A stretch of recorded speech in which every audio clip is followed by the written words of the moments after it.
I waited for the forensics team, then went into the station to write my report. I was officially off the case. Thank you, mademoiselle.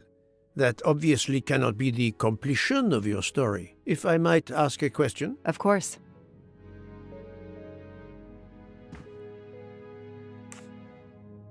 Michael Clark, the reporter. He was Ratchet? Absolutely. I was the only law enforcement official to question Clark. I knew this wasn't his first kidnapping. You looked for similar cases. What do you Americans call the MMOs? Means, motive, and opportunity. Yes, I looked for someone in plain sight. Someone on the edge of a kidnapping case. Someone in plain view, keeping track of the investigations.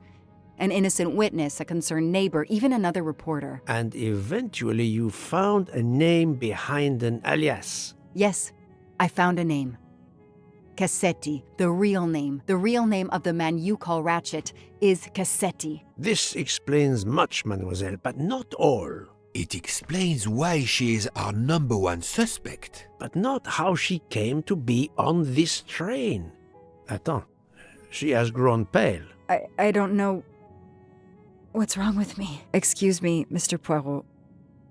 I don't feel very well. You are exhausted and still feeling the effects of the drug. Stay with us, mademoiselle. One more effort. I need to know your recent movements. I snuck aboard the train. This I observed. You came directly to this room? Yes, and other than a couple of careful trips to the ladies yesterday, I never left this room. I didn't want to be spotted by Ratchet.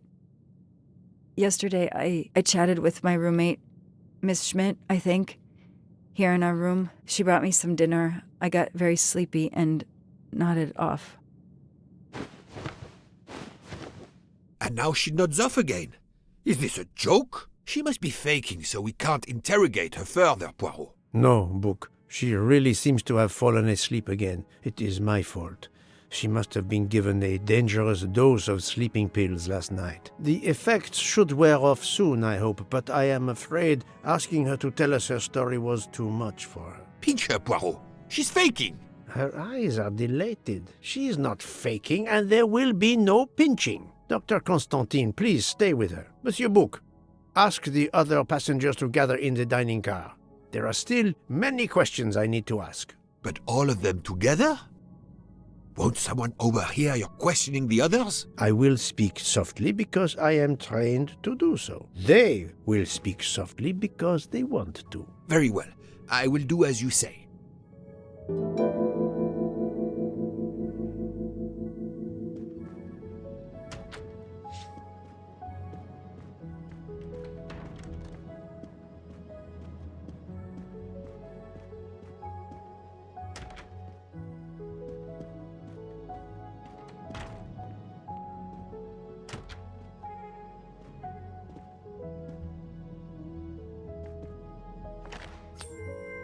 Ha-ha! Golden moustache.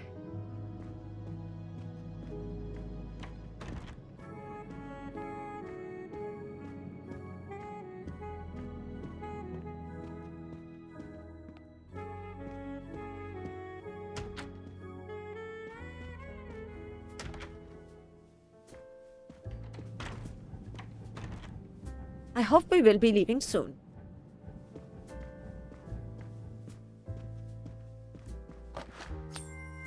You can never have too many of these.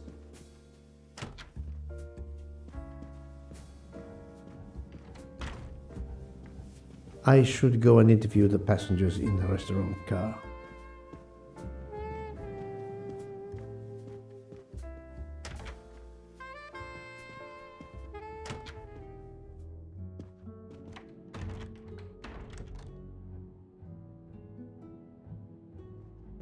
The passengers who agreed to come and talk to you are assembled, Poirot. Mr. Masterman is already here to answer your questions. Perfect. Thank you, my friend. Sit down, Monsieur Masterman, please. Thank you. Does the name Cassetti mean anything to you? No. Should it? Have you heard of the Armstrong kidnapping case? Of course. It was all over the news a few years ago. Your employer's real name is Cassetti. He was the man behind that kidnapping. Mr. Ratchet was... He murdered that poor little girl? Mr. McQueen, the man you worked for is a kidnapper named Cassetti. What? What kidnapping? He murdered his victim, a child named Daisy Armstrong. The Armstrong kidnapping? You had no idea of Monsieur Ratchet's real name? Damn skunk! Why are you so upset? My father was the district attorney who handled the case, Mr. Poirot. I saw Mrs. Armstrong more than once. She was a lovely woman, so gentle and heartbroken. If ever a man deserved what he got, Ratchet, or Cassetti, is the man. He didn't deserve to live. Madame Olson, have you heard of the Daisy Armstrong case? No, I've never heard of it.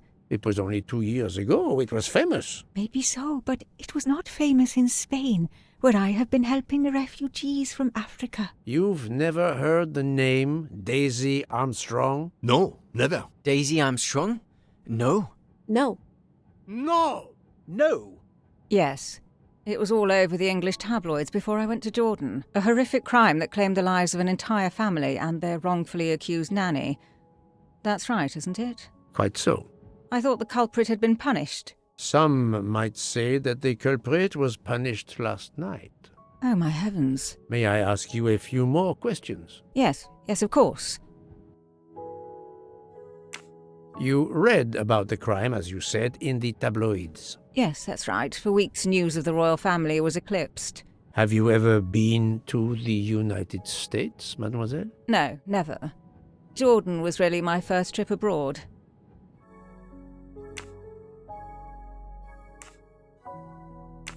You were in Jordan? Yes, I was an English tutor there to the children of a high official. Until recently.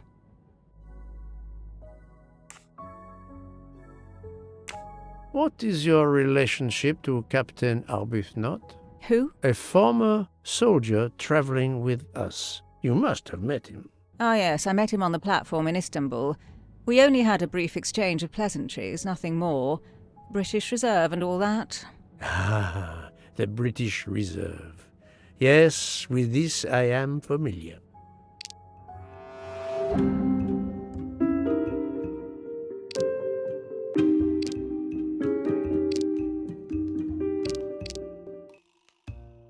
Oh, the truth cannot hide from Poirot forever. Are you sure everything you have told me is accurate, Mademoiselle Debenham? Of course.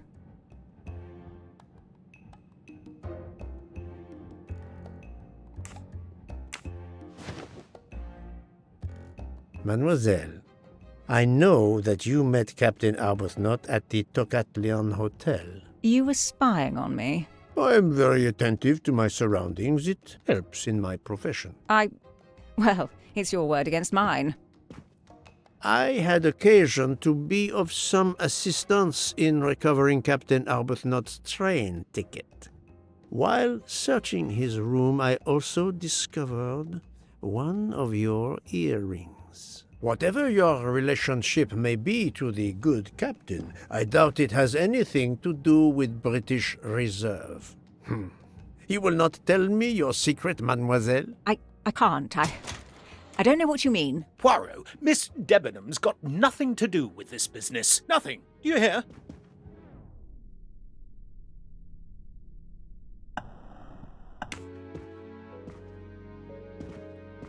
Archie, stop. Captain, no! This behavior is unworthy of an officer and a gentleman. Leave her alone! Have you no honor? Archie, we should go. Captain Arbuthnot, I am certain you are a brave soldier, but you are a poor actor. The truth is that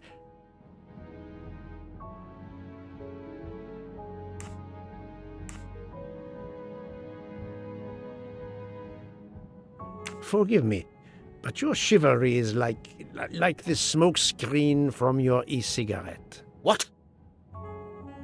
Forgive me, but it is overdone, this.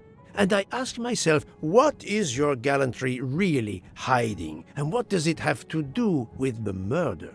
Your relationship with Miss Debenham is beyond doubt, Captain. Your reaction was apparently that of a man trying to protect the woman he loves. I might understand that if your relationship were some cleverly disguised secret, but it is not. You make puppy dog eyes at one another at every opportunity. You cannot hide your love. Everybody knows. I advise you to stop with your accusations, Mr. Poirot.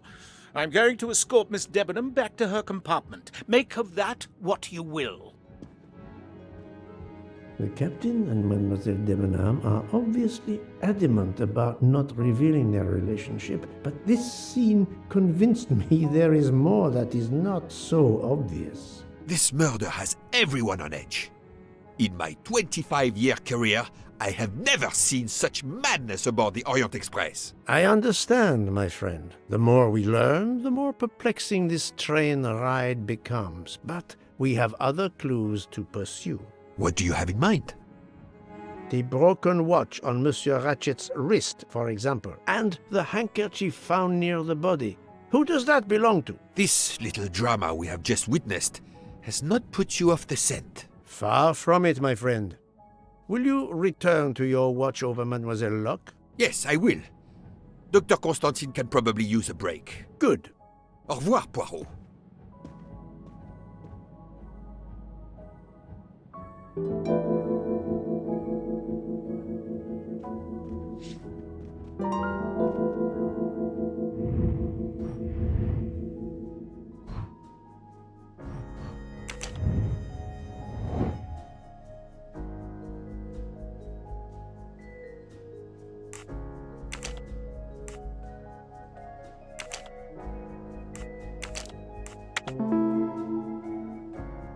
Yes, there are only 3 possible hypotheses.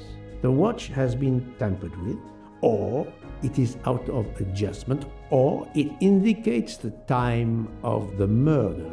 I shall explore these last 2 possibilities before reaching any conclusions. If the watch is out of adjustment, it may be broken. There may also be another reason related directly to Ratchet. Maybe the watch is set to another time zone.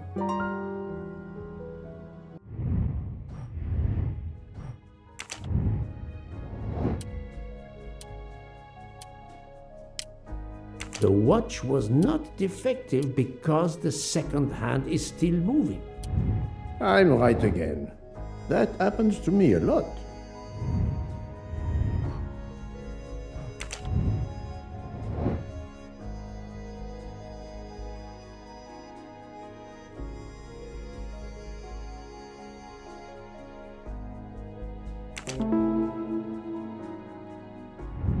Et voilà.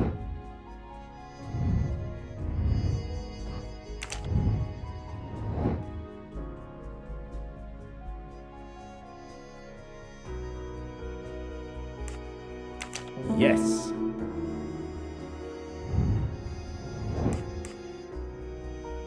Adequate. If this theory is correct, then the murder took place at 12:15 a.m. I must interrogate all the passengers to see if any of them have an alibi for this hour.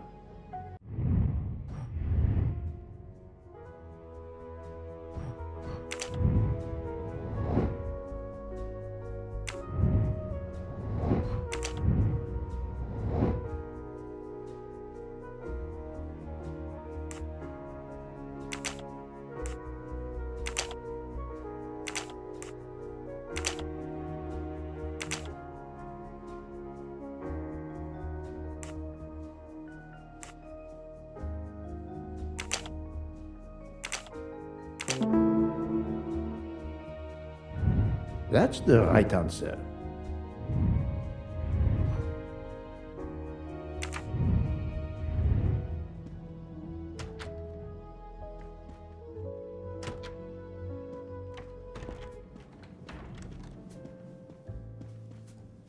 Monsieur Foscarelli, I would like to ask you a few questions, if you allow me. Ah, Signore Poirot, is it? I was wondering when you'd get around to me. Unfortunately, you find me on a mission of mercy. Hello, Monsieur Poirot. Sorry, we have a small problem. The orange juicer has broken down and I can't fix it. Mr. Foscarelli has kindly offered to help me. It isn't a car engine, but I am doing my best. Even with the two of us, we can't manage. Let me guess. You call upon Poirot to help. I'd be happy to answer your questions when we finished.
Voila, it should work correctly now.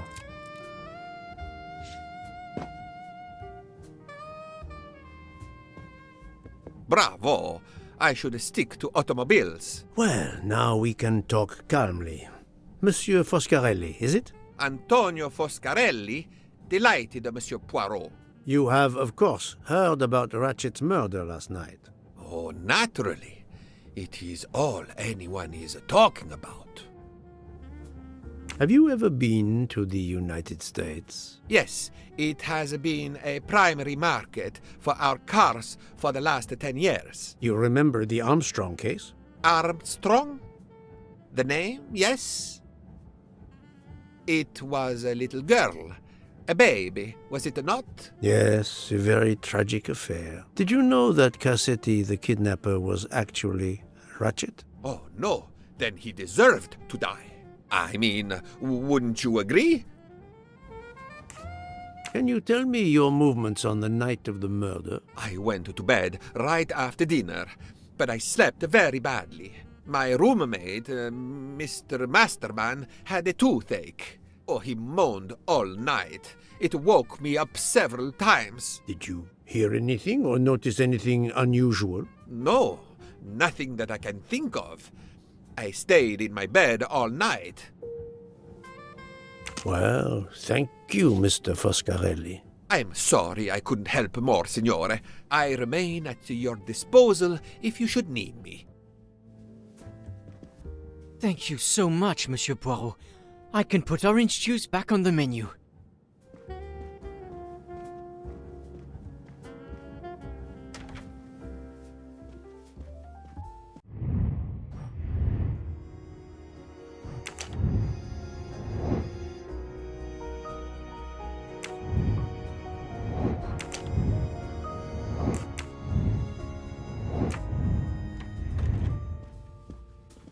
Enchanté, mademoiselle.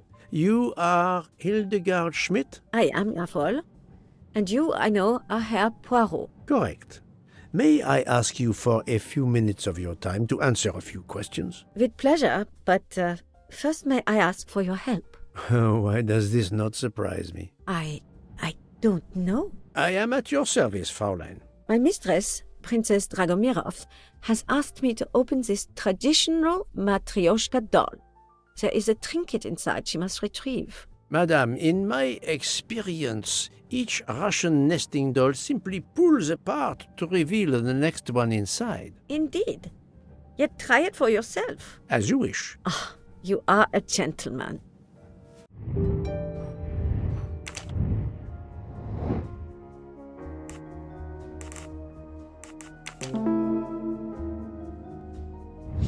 I'm right again. That happens to me a lot.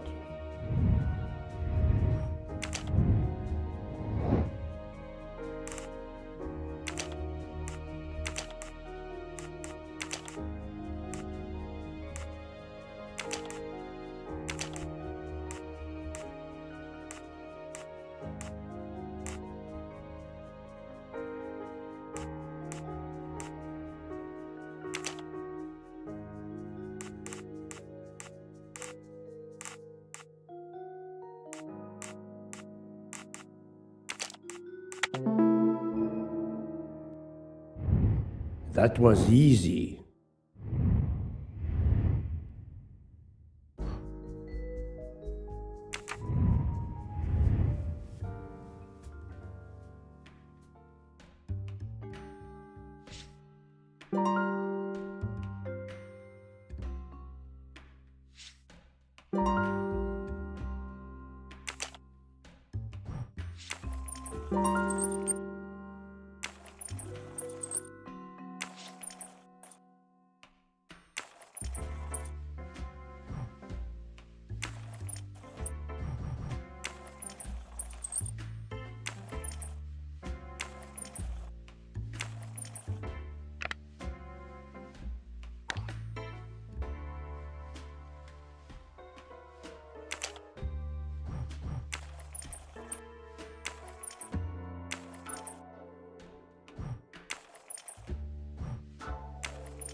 The inscription reads, "To my dearest friend." Ah, thank you very much. This doll reminds her of her youth in Russia. It was very hard under the Soviet regime, but thanks to her strength of will, she rose to be the head of a museum of antiquities in St. Petersburg. Even though she now lives in Berlin, it is said that the Kremlin still fears her. She must be a formidable woman indeed. You are her maid? I am her companion. I help her in her daily tasks, and I keep her company. Ah, forgive me. You will have heard of Ratchet's murder last night. Yes, of course. Everyone is talking about it. Can you tell me how you occupied your time last night? Just after we left Istanbul, I had tea with my roommate, Fräulein Locke. I went to dinner with the princess, and when I returned to my compartment, Fräulein Locke was already asleep. A little later, Herr Michel, the conductor, came to get me because Madame la Princesse needed my help. Her back troubles her. I massaged her for about an hour. Do you remember the time? I'm sorry, I do not, mein Herr. Have you lost a handkerchief embroidered with an H, madame? Oh, no, monsieur. I thought perhaps since your first name is Hildegard. It is not mine, I tell you. I could not afford something so nice. I have no idea who it belongs to. My apologies, I did not mean to alarm you. Thank you for answering my questions, madame.